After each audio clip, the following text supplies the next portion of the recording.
નમસ્કાર, આપ જોઈ રહ્યા છો લખત ન્યૂઝ અપડેટ ચેનલ। તમામ સમાચાર અને અપડેટ મેળવવા માટે ચેનલને સબસ્ક્રાઇબ કરો અને બેલ આઇકન પર ક્લિક કરો જેથી તમામ સમાચાર અને અપડેટ તમને મળી રહે। હાલ આપણે લખતર રાજમહેલની અંદર બેઠા છીએ। આ રાજમહેલની અંદર મારી સાથે લખતર ઠાકોર સાહેબ બલભદ્રસિંહજી ઇન્દ્રસિંહજી ઝાલા ઉપસ્થિત છે અને આપણે તેમને પૂછીએ કે હાલમાં જે પરસોત્તમ રૂપાલા દ્વારા રાજકોટમાં એક ચૂંટણી પ્રચાર દરમિયાન તેમના દ્વારા જે રાજપૂતોના વિશે જે ટિપ્પણી કરેલી હતી તે અંતર્ગત તેમનું શું કહેવું છે અને હાલની અંદર છેલ્લા ઘણા સમયથી ક્ષત્રિય સમાજ આ વિશે પરસોત્તમ રૂપાલાની ટિકિટ રદ કરવા માટે તે સતત માંગ કરી રહ્યા છે અને સાથે લખતર જે સુરનગર જિલ્લાના સ્ટેટ છે, લીંબડી સ્ટેટ છે, ધાંગધ્રા સ્ટેટ છે, તેઓ પણ આજે એક સહી કરી દીધેલ છે કે ખરેખર આ વિષય બહુ ખરાબ છે।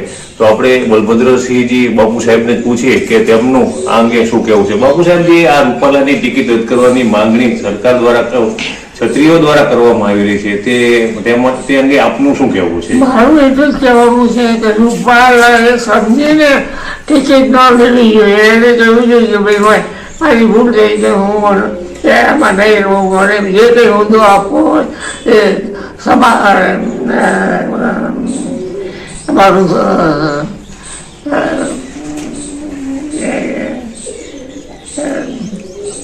ટિકિટ રદ કરી દો અને ટિકિટ હવે જ આપી દેવી જોઈએ પાછી, બાર નથી ઉભો રહેવું। ખરી વાત તો આ છે, આવું એવી હિંમત એનામાં હોવી જોઈએ કે ભાઈ મારાથી ભૂલ થઈ છે, મહાન ભૂલ થઈ છે, આખો સમાજ જો મારી પાસે વિરુદ્ધ હોય તો મારે ઉભા રહેવાનો શું અર્થ? તો આપ સ્પષ્ટપણે માની રહ્યા છો કે તેને ટિકિટ રદ કરાવી અને તેને હાલમાં જે રાજકીય સંન્યાસ લઈ લેવો જોઈએ? હા, બરાબર। અને જે હોદ્દો આપવો હોય તો તમે કારોબારીમાં તમે આપો હોદ્દો, મને કંઈ વાંધો નથી, પણ પ્રભાને તમે માનતા હો કે હવે પ્રજાના પ્રતિનિધિ છીએ તો એ ખોટું છે, કારણ કે મોટા ભાગના લોકો એના વિરુદ્ધમાં છે। પ્રતિનિધિત્વ ક્યારે કહેવાય કે લોકો એની સાથે હોય તો એ સાચો પ્રતિનિધિ કહેવાય।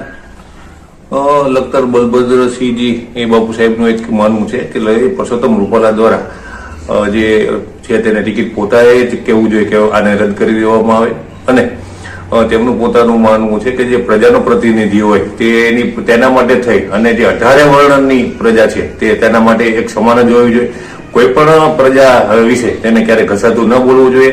તેને રાજકારણની અંદર ટિકિટ રદ કરી અને બાપુ સાહેબનું સ્પષ્ટ માનવું છે કે તેને કારોબારી સહિતના કોઈ પણ વિભાગની અંદર જો હોદ્દો આપવો હોય તો ભલે આપી શકે, પણ જે રાજકોટ સંસદની બેઠક ઉપરથી તેને જે ટિકિટ આપવામાં આવી છે તે ખરેખર રદ કરવી જોઈએ તેવું લખતર ઠાકોર સાહેબ બલભદ્રસિંહ ઇન્દ્રસિંહ ઝાલા સાહેબનું માનવું છે। ઓકે।